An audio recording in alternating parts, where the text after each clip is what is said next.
The date is May 10th, 1965. It's a bit more than a year since humanity first set its foot on the moon in a joint French and Japanese operation. The nice, shiny orange rocket now being displayed in Japan, which features such a prominent step for mankind in this universe of the Troubleshooters. Somewhere in Greece, an archaeological expedition has been taking place for quite a while now, and some very interesting finds have been discovered, hinting at something mythical, something forgotten, something buried long ago beneath ruins and the waves. But this is not where our story starts today. Our story starts with a French cat burglar going under the name of Paul Marchand, who is somewhere else in the world. Where are you, Paul, and what's going on? I'm in Saigon. Saigon in 1965 is a glorious place for a man like me. The Americans have put their preferred junta in place, and while things are different, certain things are the same. The war with the North and the Viet Cong is picking up in earnest, and wave after wave of young Americans are arriving in Vietnam's shores. It's a really beautiful city, of course, Saigon is. Lots of history, especially for a Frenchman like myself. We've been here a while. Still quite a few of us left. The days here are hot and the evenings are balmy. There's a constant smell of soy and ginger in the air that's interrupted by frequent clouds of tobacco smoke. So who am I, being here in Saigon? Well, I'm Paul Marchand, cat burglar extraordinaire. My professional career, if you will, started in the French Maquis during the war. Exciting times. Stealing guns from the Germans, blowing up trains and bridges. It's a small miracle I got away, but I learned to do things out of sight of the authorities. I do still put those skills to use. There are some that call me the French Robin Hood, and there's some truth to it, a little bit at least. Some people will call it stealing, smuggling, even larceny, but I never target innocent people or poor people, and I never allow ordinary people to suffer from what I do. This is actually something that I'm in the process of doing right now. What exactly is he putting his skills to use on at this very moment, then? Well, I am in the offices of a certain Colonel Wynne. He's a corrupt Arvin officer who's confiscated something very valuable from a Catholic church. It's a golden cross, said to have been blessed by none other than Father Dieppe himself. It's an important relic to the people of Baclier and needs to be brought back to them. Surely there will also be other valuables there, some of which I'm sure I can keep for myself. I mean, I just need the bare essentials to, well, be able to continue to do what I do. The rest is for the people, obviously. So this is where I'm standing right now, in front of Wynne's safe in this balmy Saigon night, with all my tools ready, having climbed in through an open window. And I'm not alone. No, Genevieve, she's waiting outside in my car, waiting for me to exfiltrate. Genevieve. One of your peers, perhaps? Has she been involved in your activities for a long time? Oh, we have traveled in the same circles for a while. She enjoys the same kind of life that I enjoy. Just friends, really. Sometimes more, but, well, we're both too much of free spirits to really want anything else than the adventure and the opportunities to help people. And, I always say, what's the point in living if you can't feel alive? And that's a philosophy that I live by, and I think we both live by. And the night you describe, it's gone from lively to quiet to slightly more lively, as some people have been out drinking,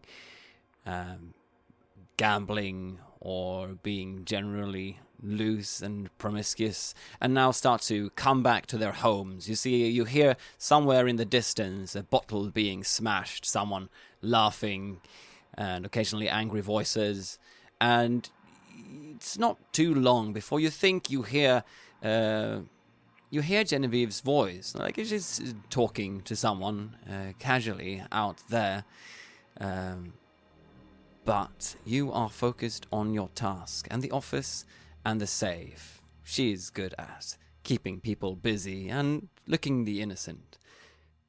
So you approach this safe, and it's a brand that you're well acquainted with, and you know how to get through it, especially since part of your kit are your signature lockpicks. A signature item is something that characters in Troubleshooters almost always keep with them, and they're very hard to lose, and they're usually styled in a certain way that makes them stand out. And you've had these lockpicks for how long now, and who customized them, and how do they look? Tell us about these specific lockpicks that you have with you.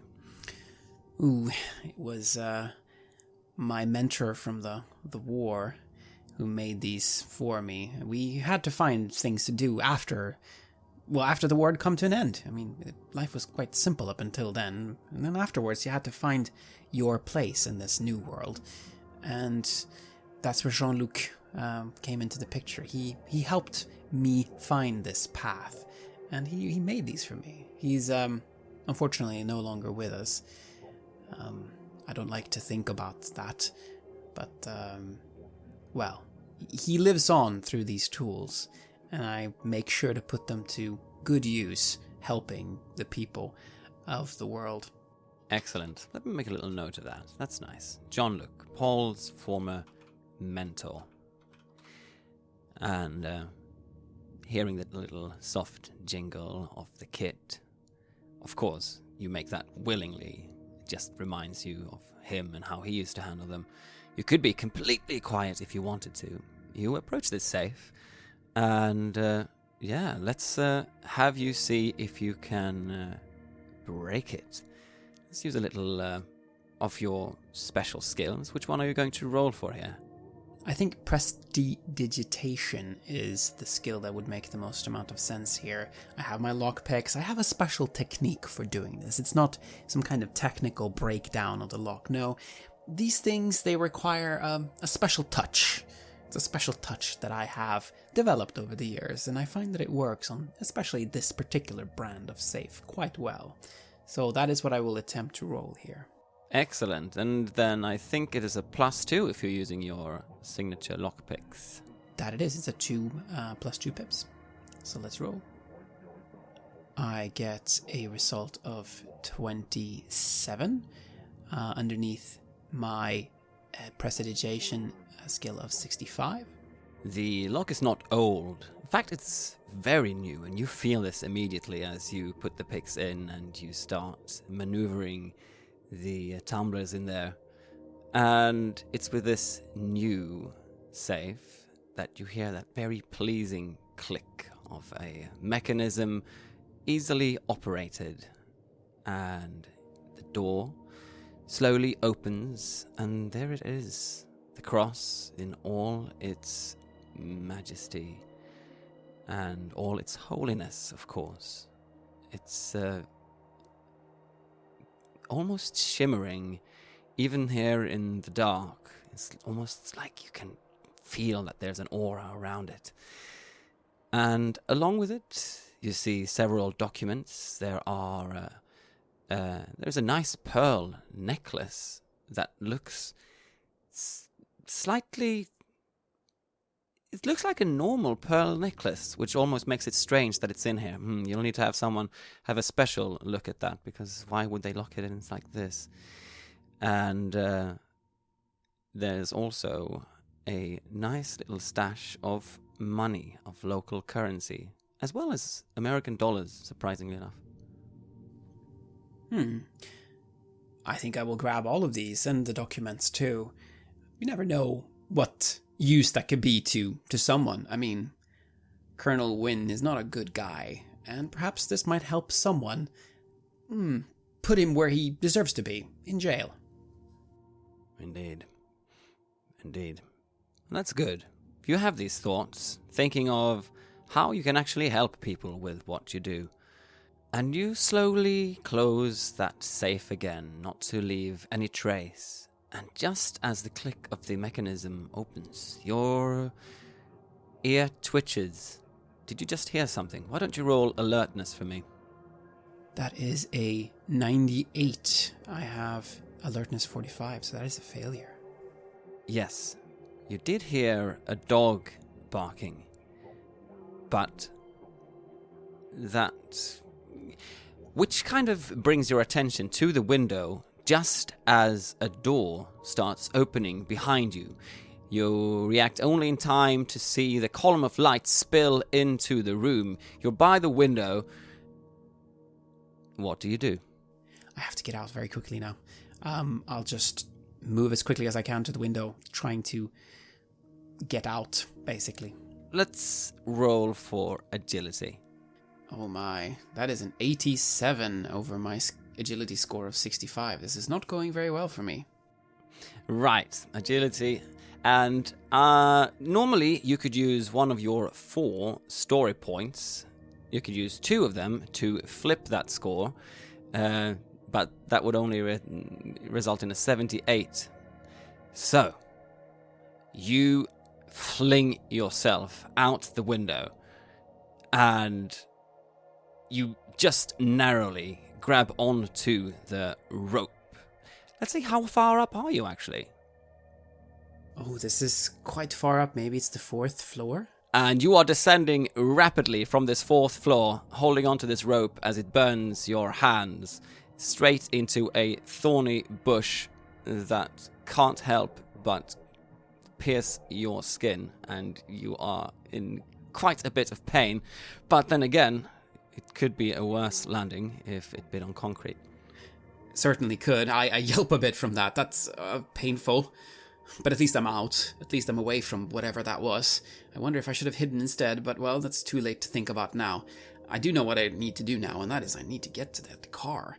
I have what I need. After all, I've found the cross, I've found the valuables. So yes, it's time to get out while the getting is good. Genevieve awaits. Yes, and she is not too far away. The street is just a few yards away in this kind of cramped garden. The big one is on the backside. And she is indeed talking to someone who looks rather official. And as you tumble down into this bush and let out a yelp, they both, of course, look your way. And let's see if you can just quickly hide. Just an idea here is that you could try and hide in the bush, then just make it quickly around into that car, while this official seems to be looking over your way and try to see who actually made that sound. There's also lights coming up on the in the window for floors up, but you can't really see that. So let's have maybe a sneak roll and see if you can just make yourself invisible while Genevieve is starting the engine and this official goes to look for you. And this time it is much better. It is a 10 under 65 for sneak. There you are, suddenly racing down this street, and you hear the nice jingle of the cross and the pearl necklace. You don't know quite where it came from, and it's this balmy night that we leave you in for a little bit. because before long you shall be finding yourself on a quite comfortable airplane. The way they were back in the days. They didn't have economy class where people were packed in like sardines. No, airplanes back then was always kind of a luxury. It was supposed to be making you feel comfortable. But before we get there, let's go to somewhere else in the world. We're still here on the 10th of May, 1965, and we're now zooming in on Harry Fitzroy, Intrepid Explorer. Quite a bit older than Paul. And why don't you tell us a little bit about yourself and where you are? Certainly. I'm Sir Harold Fitzroy, KCB, DSO, MCTD, and several other things I can't quite remember, but they're all very important. But you can call me Harry. I prefer that name. Harold's a little too formal for me, you know. Who am I? Well, it's a simple tale, I suppose. I started off a young man, served in the war, of course, largely in North Africa and Italy. It was a terrible time, and I lost many good friends, but, you know, we won the war, thank God, and it's nothing that a stiff upper lip and a good solid drink doesn't sort out in the end. Since then, I'll be perfectly honest with you, I wanted to live my life after seeing such horrors, so I decided to see the world, and I did. I have literally been almost everywhere. Northeast Asia, Brazil, Cairo, France, America. I have seen it all, and greatly enjoyed myself. The world is truly a fascinating place. Why do I do it? Well, I suppose it's just to feel alive. Yes, I confess it's easy for me. I did have a little bit of money left over after the war, and of course I did have an awful lot of friends in several places. Quite important, some of them, you know. I even know one of the former prime ministers. Not that he's prime minister anymore. But yes, where am I today? Well, I'm in the French Alps. I'm here with my good friend, Sven Bjornsson. He's a good friend of mine. Again, a friend from the war, one of the few I have left. He likes to come and walk up here in these high altitudes, not only to get a jolly good view, but also to, you know, commemorate his father. I believe it was something him and his father used to do when they were young, and it's quite important to him, Sven. For me, though, I'm always just happy to accompany a friend and have any excuse to do a good climb. Naturally, I am an older man, big bushy grey moustache, bushy grey hair, but I am fully prepared for such an expedition. I have all my climbing gear, good solid coat, good boots, all the essentials you need for survival out here in the mountains. And again, it's only a simple hike, nothing too dangerous, a few ravines here and there, but as long as the weather's good and there's no avalanches, we should be absolutely fine. It started out good, but then it slowly started degrading. It got a bit humid, and you could feel at some points as you were walking up here in these glorious sights that a bit of the top layers of the snow had started to freeze, and that's not always the best sign. If the snow becomes layered, that is indeed what starts avalanches. But you know this. And you've got your friend with you, you've got Sven with you, and of course you've got your other friend with you as well, which is the drink, I should assume. Oh, naturally, you can't go hiking up here without, well, water, obviously, but also, you know, a little bit of celebratory gin. You only have a little shot when you get to the top, that sort of thing. That sort of thing, yes. And Sven is bumbling about as you are climbing here. He occasionally falls in a drift of snow, and it's almost like you see an inner child there being brought out again, and he forgets about his trouble and what happened in his past, and he just bursts out, "Oh, Harry, this is really a gorgeous place you've found. I can't say I've ever been this high up before." Well, of course, my friend, you do in life need to sometimes push yourself to the limit. Don't worry, though, we're nearly there, and then we'll be back at the lodge in time for a good schnapps or two. Where exactly are we? What's this? Is this mountain called something? Oh, I don't know. I'm just following the map here. And I take out my map of the region and just point to where we are. Of course I know where we are, but I just can't quite remember what it was called. And then I put the map away. It's not about the name, Sven. It's about the experience, the place, being there. Again, it's a... Look, you can literally see it over there. And I point to the final peak we're heading to. That should only be an hour off. It's not too difficult a journey, just a little steep. Yes, a little steep. And as you keep walking up there, the humidity is increasing, and slowly you start to feel, rather than the snow that are typical for the season, you feel a slight drizzle of rain, and the ground starts to feel more and more heavy to move on. You, though, are well equipped for everything. You've got your signature hiking gear with you, don't you?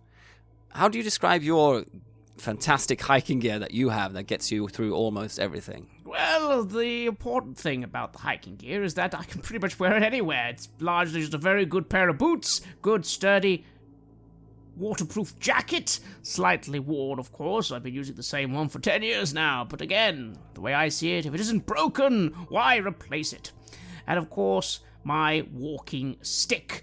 I don't need it for walking, of course. I'm still rather fit, if I do say so myself. But it's good to have something to hold, and in this case, it's good to have something to stick in the ground for a bit of support. It's got a nice eagle head upon it. Again, I got it in a little, somewhere down Oxford, I seem to recall. A good little shop. Very, very, very prestigious, yes. And with it, of course, you also have a bit of survival necessities. In it is a fishing line, a fishing hook, and a hunting knife, should you need it.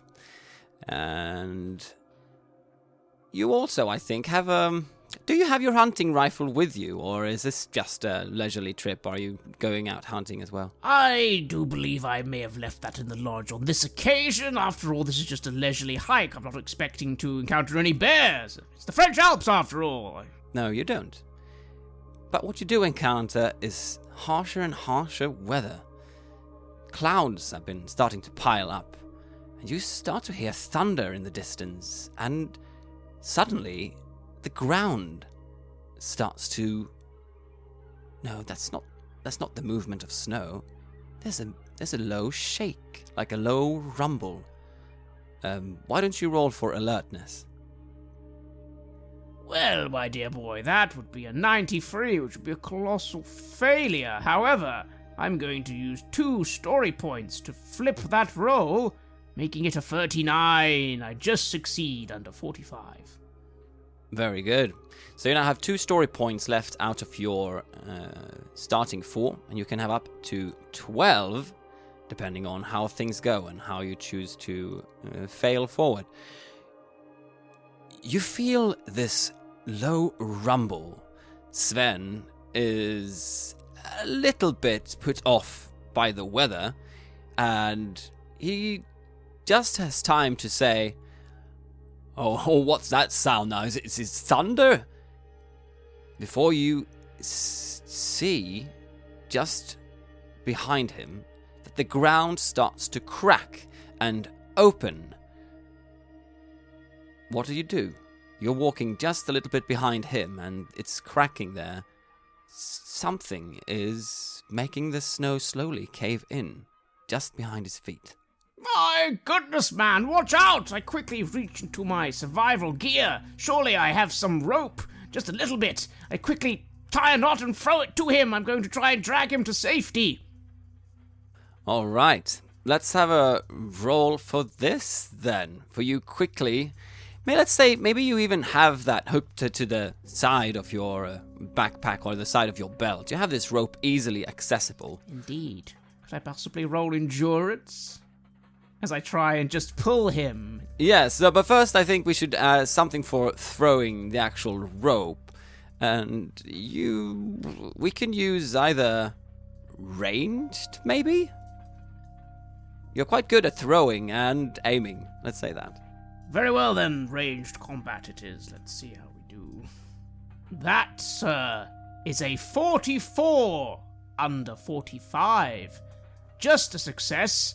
and I do believe I've earned karma. Oh, yes, that's right. This is the karma roll. And that means it's an amazing success. And I get a story point, yes. Yes, you do. Yes. So you now have 3, I think. In that case, I quickly tie the knot on the rope. There's a moment of hesitation, and I just throw it to my friend, saying, "Quick, grab it!" And it is to yourself, I believe, then, that the other side of the rope is attached, did you say? Or yeah? It is indeed attached to me. I'm holding on to it. Yes, and he just looks about to grab it, thinking it's some kind of game at first, and he's definitely not in the mood for it, so he holds on to it, but then there's another big shake, and the ground just opens. He barely has a time to react as this crevice just forms in between the two of you, and he falls down onto the cave wall, almost dragging you with him. So if you imagine that this opens in front of you, and he falls down, he's holding onto the rope, and you're holding onto the rope on the other side, and just as soon as this started, the noise and the shaking, it stops. And you're just standing there. There's a light drizzle of rain. You're both breathing intensely as he is holding onto the rope, but he seems to have found his footing on something.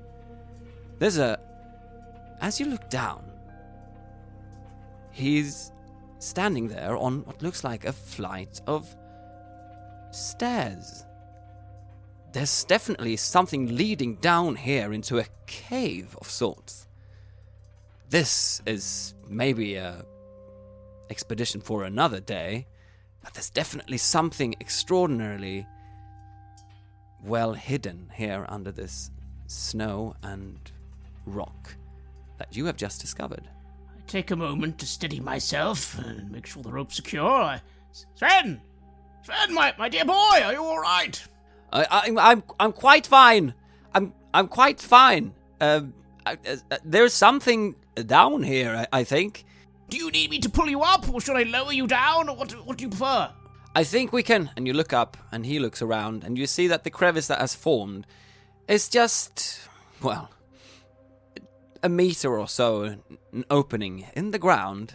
Somehow, you're not sure if this was actually just caving in because of the snow, or if that was actually some kind of activity in the ground that opened this up. How curious. Well, seeing that he does seem to be safe, I'll let go of the rope. I guess I've saved him from immediate injury, and I will peer over at this mysterious staircase. Sven, my good man, what on earth is this? Do you see that? Have I gone mad? Have I been drinking too much? Or do I see a staircase? No, you're right. It's something down here. It seems to be leading down into something, but oh, Harry, I'm a bit cold and damp. Perhaps we can make it back to the cottage and then gear up for this for another day. Oh, I let out a little sigh, suddenly being very interested in this place. But no, I do look to my friend, and I do see him looking damp, and he almost had a terrible fall. No, as a gentleman, I must escort him back. I nod quickly and say, "No, you're right, that was quite a scare.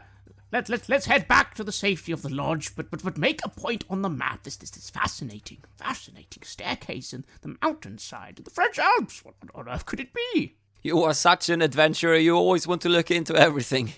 I admire you. Oh, Sven, it's nothing. But anyway, come, old man, and I'll go and begin making my way to assist him out of this small fissure and begin leading him back. Because, yes, I'm not as young as I used to be. Maybe it is time to get some rest, but I will note down the location. This could be very interesting later on. And if not for me, then some of my colleagues. Yes, your colleagues. You have accumulated a really interesting crowd of friends, actually, who are all looking to find the extraordinary, who are looking for adventure and exploration and like to solve things that are tricky and help other people as well. Perhaps this day, and perhaps Sven isn't really made of that type of stuff. You think of the other ones, like, oh yes, of course, there's that Frenchman, Paul. He wouldn't say no to an adventure like this. He certainly wouldn't, would he? Utter scoundrel, though. But bless him, I do believe his heart's in the right place. But still, what a rogue! We had some good times in Cairo, in France, of course. Yes, you think back on those times as you're starting to make your way back to the lodge, and indeed marking it down on the map for an adventure for another day. However, when you do get back to the lodge, a telegram has arrived. It's from your old friend, Professor Alexandros Georgios. It seems that his archaeological expedition have made some very interesting finds, and he has invited you to come to Athens to show some of his findings to you. His granddaughter, Elena, will pick you up and take you to the excavation site. You are supposed to meet at a restaurant called the Argonauts, seafood restaurant apparently, in Piraeus, on Monday, May 17th, only a week from now. My goodness, slightly short notice, but again, the professor! It's been a while. No, of course, no, I will begin to make travel preparations as soon as possible. That's right. This is how we're going to bring the two of you together. Because while Paul doesn't get this message, you are sponsored suddenly to a very nice flight to return back to Paris and to where many of your friends live. And you also get a telegram from a very rich friend of yours who's developed a taste in collecting the fine arts. He has heard that a lot of Greek and maybe even Minoan statues have recently arrived on the market. He would like you to just go over there, maybe have a look at the items, and maybe get one of the, or a few of the more expensive ones, or rather, before they get expensive, the exclusive ones, the nice pieces, before the prices get too high and before too many people find out and start bargaining for them. And so you find yourself on this comfortable airliner, and you have to crisscross a little bit around the world, but it does bring you back to Paris. And let's see, how do you live there in Paris? Well, I have a small apartment. You have a lot of fantastic people living in the building, a lot of lovely people. We take care of each other. And I suppose you could say that we are squatting there, actually. Yes. Credit isn't really one of your skills, and as it's not being it, you really don't usually. Somehow you make ends meet, and somehow you always have a little bit of money to get a cigarette, but having a lunch out, that's a bit of a luxury.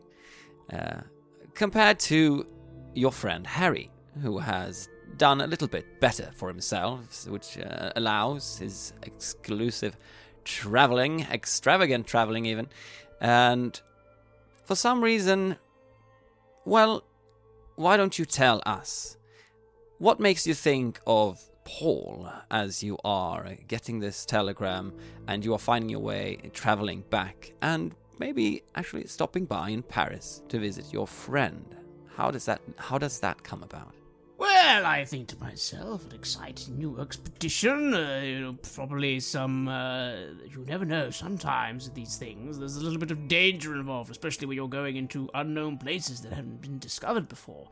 And Paul always had a good head on his shoulders for that sort of thing. You end up visiting him in this bit of a squat that he has got going there, and you think to yourself, perhaps, that he is going to be a great asset if you do decide to explore that cave or whatever that was. So why don't you tell him a bit about this and then see if he'd be interested in joining a little detour before you do that? He can be quite hard to pin down. He goes around the world as well. At the end of the day, I was in the area, roughly, and again, it's always good to have someone on the ground level, so sure, why not? That makes sense to me. I can inform him of that, and then inform him of this as well. Again, as well, it's always good to have an excuse for a drink. Yeah, how do you react to that, Paul? What he is saying about that? Oh, there's an archaeological expedition, and an actual friend of his, this Professor Alexander Georgios, who is leading it, and also the other, the other place that he has discovered. Let's have a little dialogue there around that. Oh, Harry, old boy, that sounds swell. That sounds amazing. Greece, you say? Yes, Greece! Not entirely sure what's going on, dear boy, but it sounds exciting, doesn't it? And not to mention, I found this place, and I show him the map, right here in the French Alps. What sort of thing could be up in those mountains? Maybe the professor could know, after all. I'm not the best when it comes to the actual history. No, neither of us really are. It's really about the adventure, isn't it? Remember that time? Back in Warsaw? Yes, that man, you had an argument with him and it almost came to fisticuffs, but then, then those men in the car, what a great misunderstanding that was. Yes, I think they shot at us. That wasn't very nice. They did! I mean, it wasn't very nice at the time, but you've got to look back on these things and have a laugh, Michael boy. Also, what have I told you about... I ruffle his hair. Getting a haircut, my goodness, man. It's the 60s. You need to look more fashionable. But I've understood that you're supposed to grow it out. It's supposed to be, free, wild. It's what they say over in America. That's what they do there. And I think we should learn from our American friends. They've brought us so much good things. Well, I don't know. None of the men at the Gentlemen's Club have hairstyles like that, I can tell you. No, I'm sure they don't. That's a slightly different style than the one I'm going for, I must say. But anyway. Paul! You hear a signed landlady call, "Paul, I've made some crepes for you and your friends. Would you like to come down for a meal?"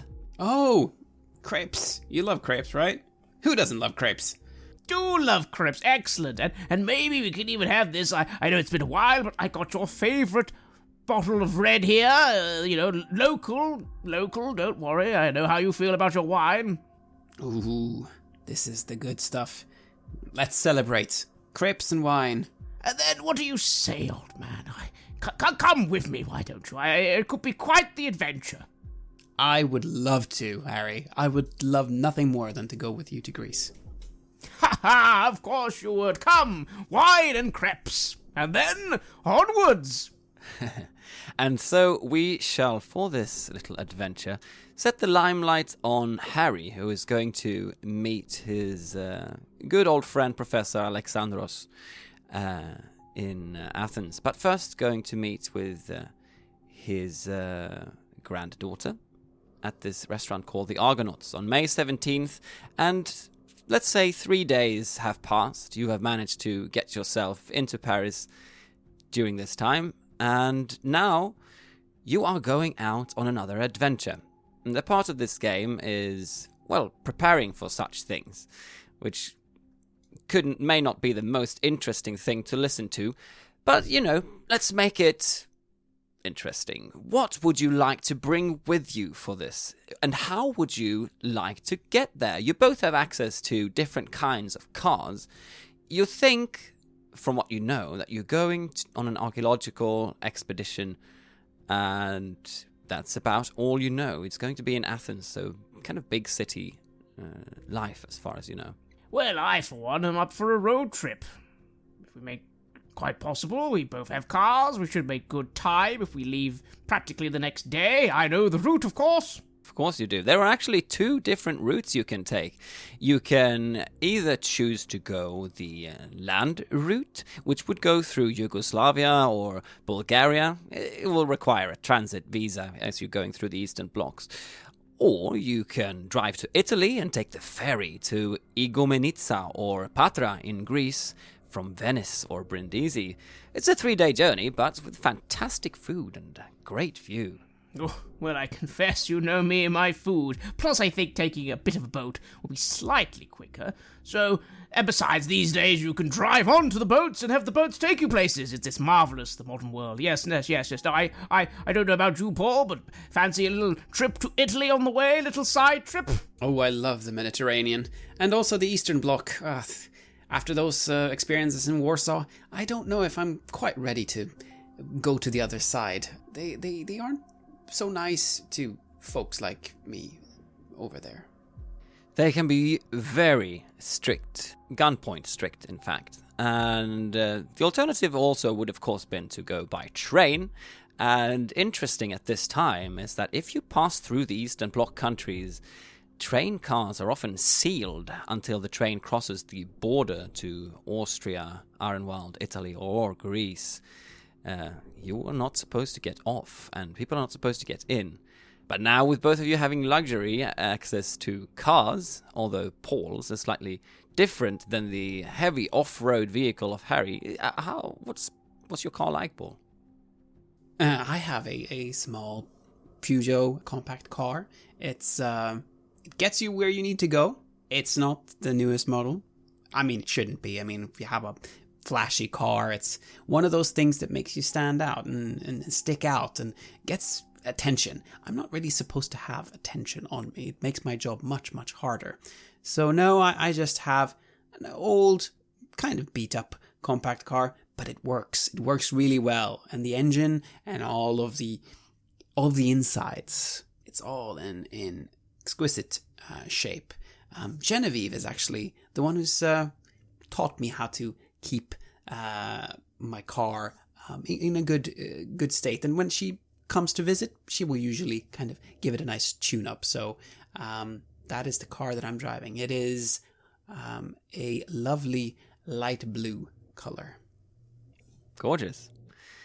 So you agree then on taking your cars with you, and in the game of Troubleshooters, you are allowed to have up to 5 gear kits with you.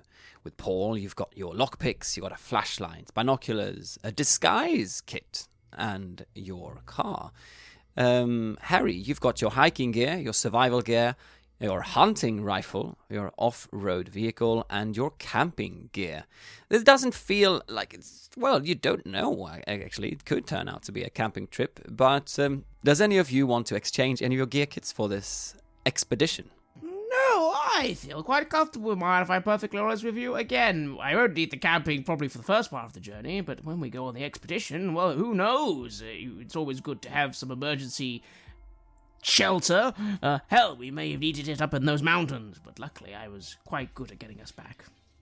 Indeed. And you know, there are Greek mountains as well. They're not quite as challenging as other places, but the view and the history is still worth it, and it makes it very popular among mountaineers. You set off on your journey throughout Europe after having just gathered together the essentials that you already have. So, I'm not going to make too much of a story about that, but you eventually, yes, you get to Greece, and you have seen the most stunning sights along the way, especially on that ferry. You were very lucky with the weather, and the sea this time of year is very calm, glittering, nice, and it's not yet too hot in May compared to the later months of July and August. So I will say that you will both have a very pleasurable, nice trip, and you've got everything with you. So you get in to Athens.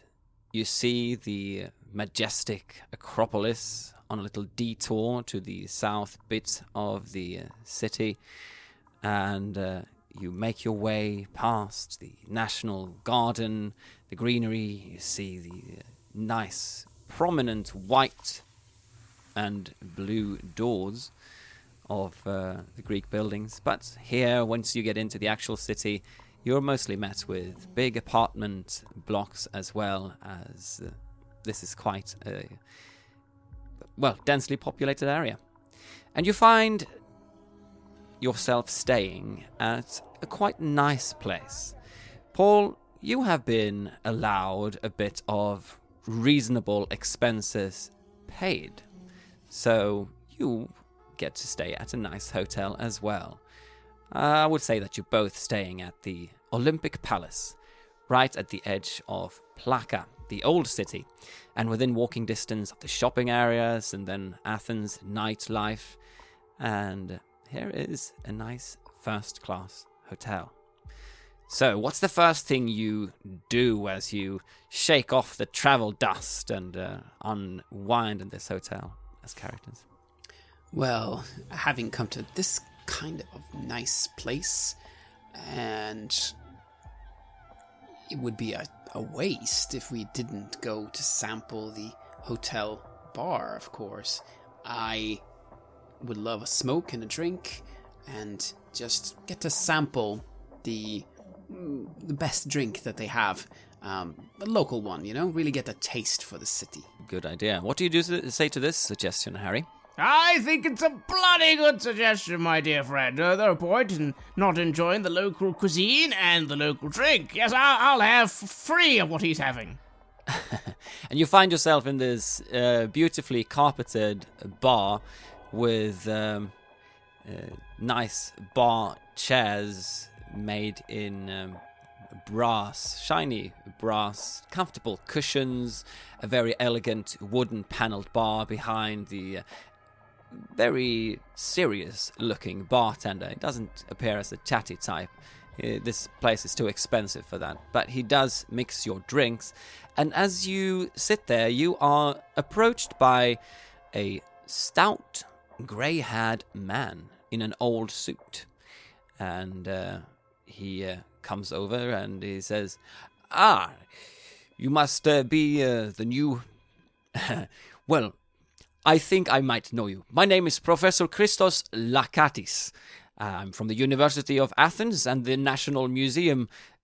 Could you be Sir Fitzroy by any chance? I look over the man, trying to gauge him, but again, I then find my concentration a bit lacking. I have, after all, just had 2 fine drinks, and I am now intoxicated, gaining myself 2 story points, because I now, by being intoxicated for the 2 story points, have a -2 to the pips of all checks until I have a bit of a rest. You actually get 3 story points. 3 story points? Yes. So you have the intoxicated condition. So I kind of give him a bit of a look, and then I ignore any suspicion I might have, and just give him a firm pat on the shoulder. Oh, hello! Yes, that's right, my dear boy, Harry Fitzroy. My goodness, where have you heard of me from? I'm not that famous, I don't think. Before you realize what is going on, he is enthusiastically shaking your hand, and then he gives you a hug, and then he shakes it again, and then he tips his hat to Paul as well, and say, and you are a friend of Harry here? Yes, a good old friend of Harry's. We have had many, many, many adventures together. I say as I take a sip from my ouzo, and I see that my friend here, ouzo is a strong drink, and I'm noticing that on Harry. I should probably take it easy. This man seems genuinely nice, at least first impression, and he says, well, you know this, Harry. Even though everything is a little bit cloudy now, you know that the professor, Alexandros, he works also at the Archaeological Museum. So then they might be acquaintances. Why wouldn't they be? And he proceeds to say, this Professor Lakatis, he says, so how about dinner? What do you say? My goodness, are you sure? We've only just met. He's offering us dinner. What a fine fellow. I say, you must be familiar with Professor Alexander Dross, yes? I do, as a matter of fact. I have, and he starts leading you out of this place, down to his car that is outside, after you've kind of finished your drinks. Are you both happy with this? Yes, certainly, and the ouzo. It was very tasty. Lemon juice, a little bit of fresh mint on it.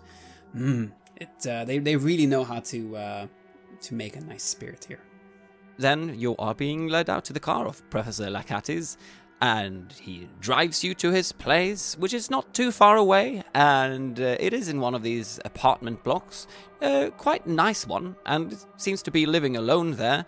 And as he drives you and gets you in and starts preparing a meal, which just seems to go by some sort of automation, is making what looks like an octopus salad.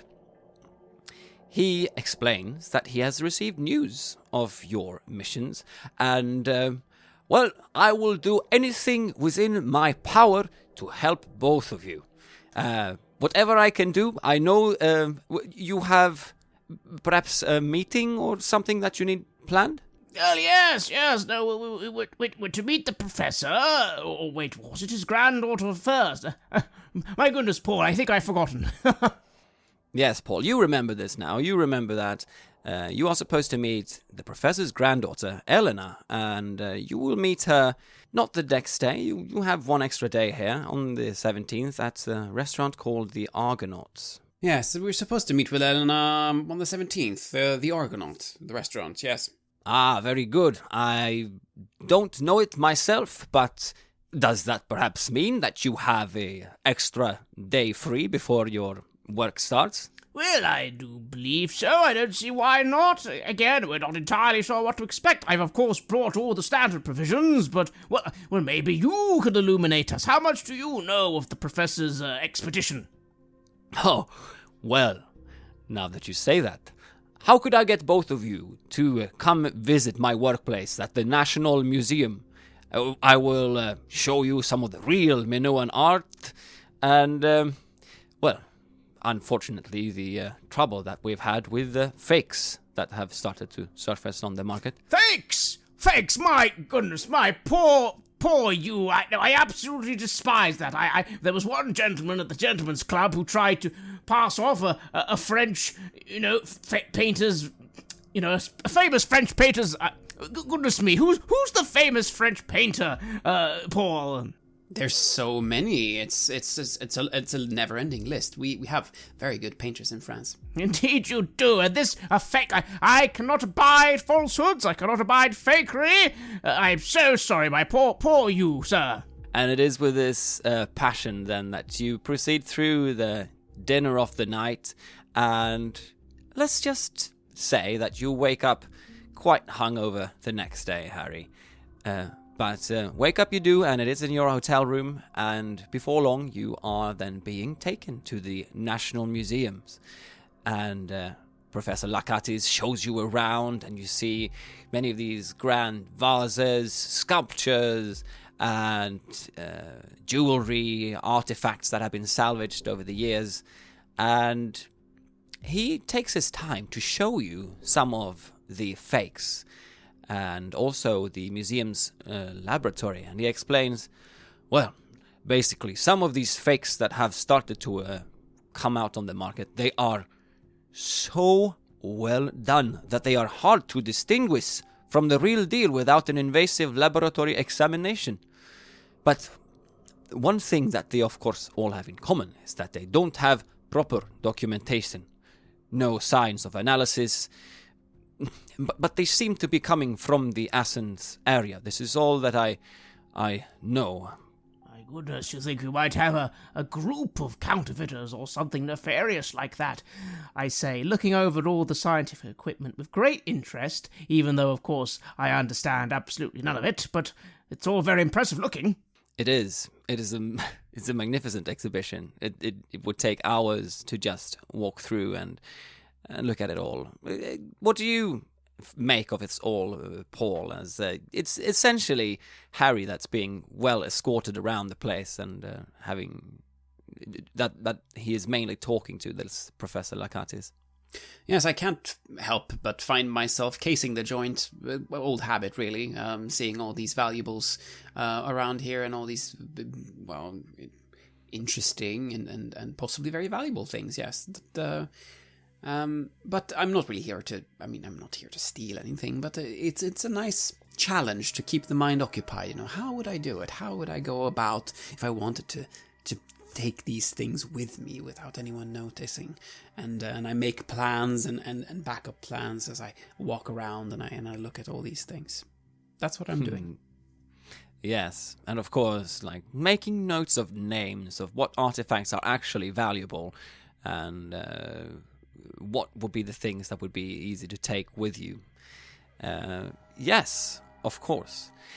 And this is largely how this day is spent. It's quite calm and uneventful so far, and unless there's anything else you want to do this day, you have just made a friend of this Professor Christos Lakatis, who also explains that he is a colleague of Alexandros Georgios. He is aware that he is on an expedition at present, and that he is definitely the real expert on Minoan art, but always he is away digging something up, so afraid he is not available at the moment. But I suppose I could tell you where he is, but you are going to meet his granddaughter, yes, and she will take you.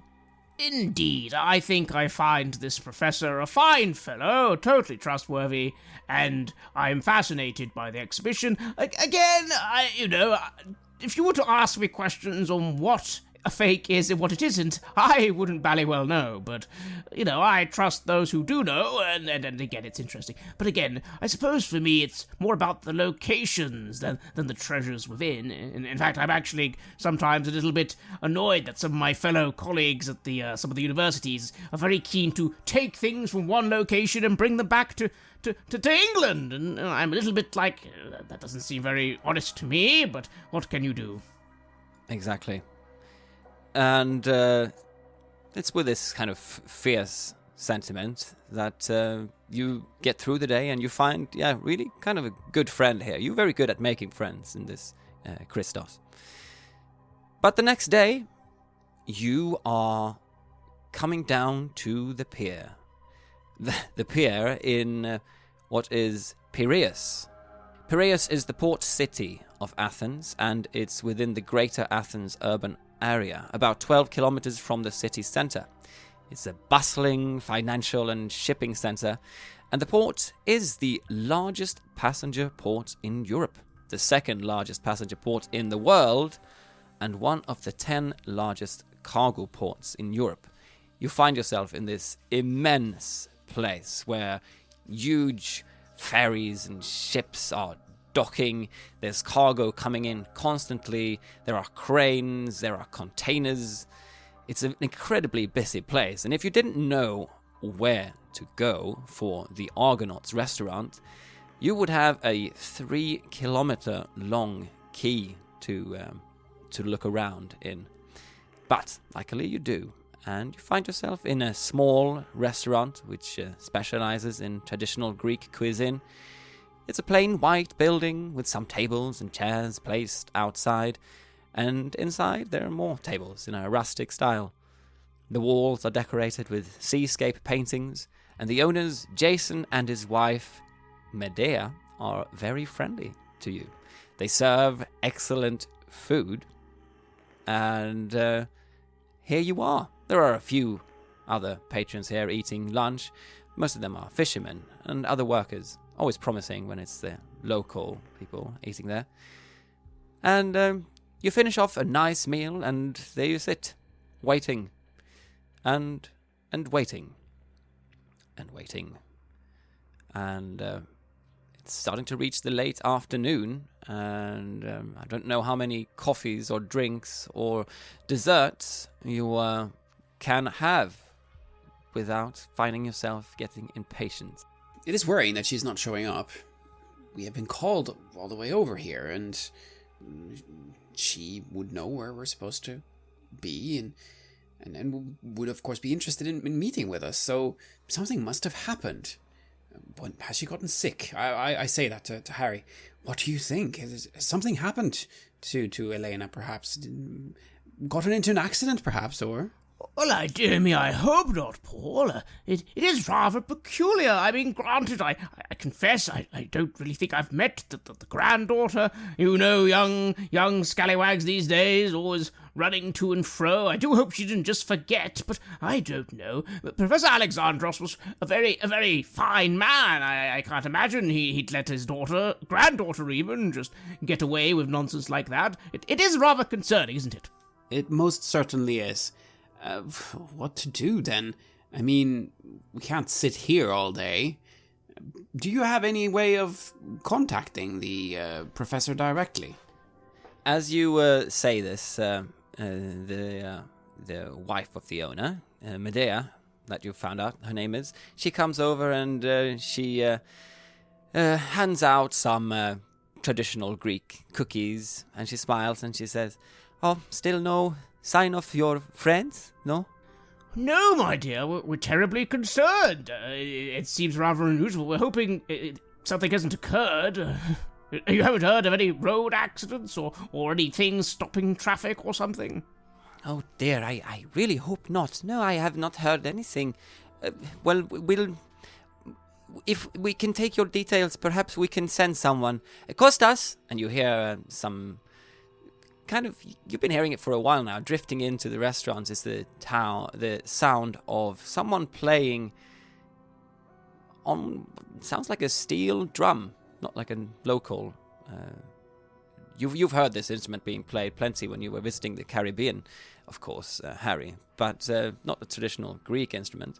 And a young man comes in, probably in his mid-20s, though his hair is already a little bit speckled with grey. Some people, I guess, it comes a bit earlier.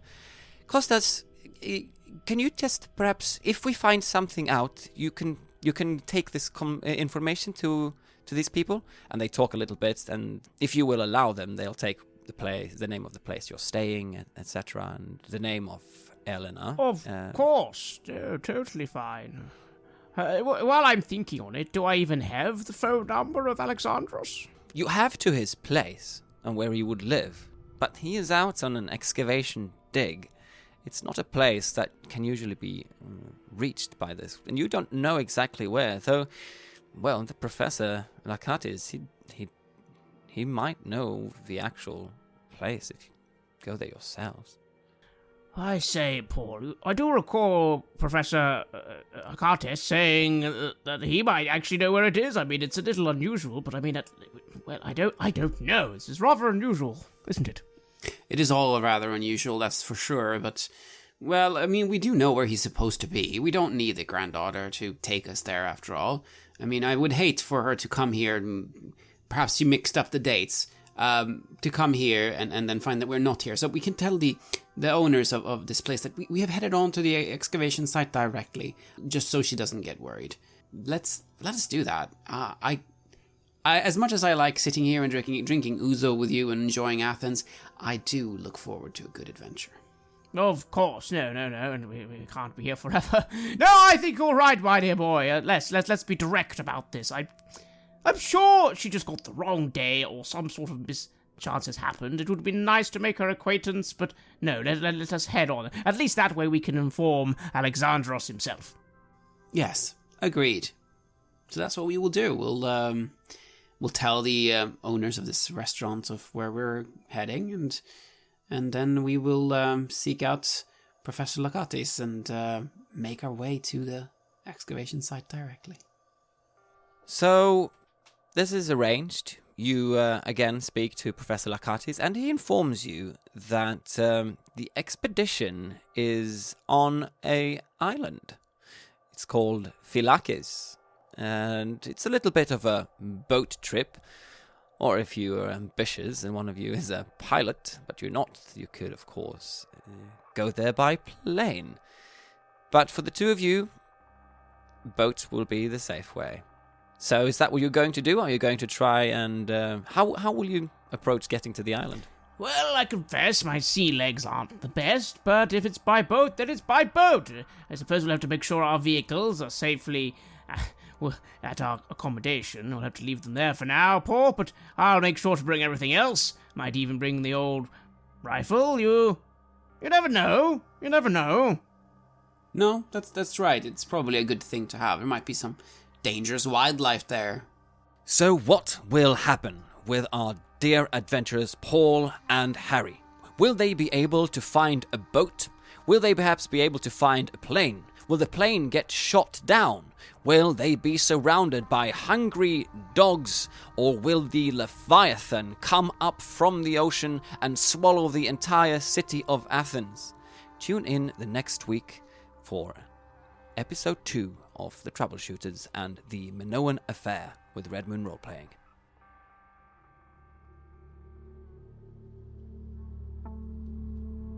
You have listened to an episode of Red Moon Roleplaying where we played The Minoan Affair for the Troubleshooters. The Troubleshooters is published by our friends at Helmgast, who have also kindly sponsored this series.